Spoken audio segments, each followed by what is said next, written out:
Creo que este es el momento de la verdad.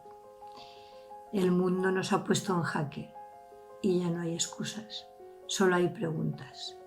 Preguntas que debemos responder. Ahora, protegidos en el refugio antivirus de nuestra casa, tenemos que averiguar la verdad. ¿Qué es lo importante? ¿Qué tengo? ¿Qué quiero y qué no quiero en mi vida?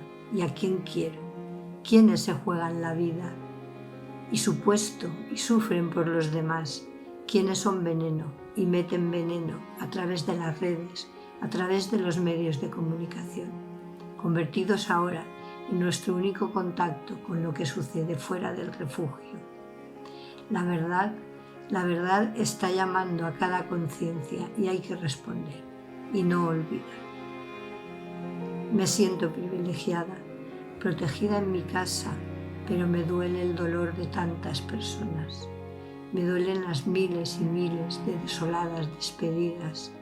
Me duele que no seamos un país que se une ante la desgracia, que nuestros políticos no se apoyen de una vez, por esta vez, para salvar esta terrible tragedia.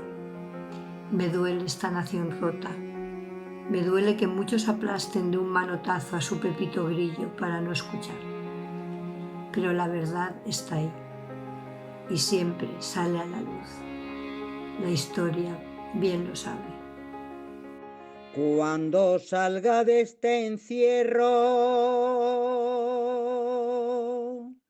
y a los poetas yo vuelva, quiero que todos estén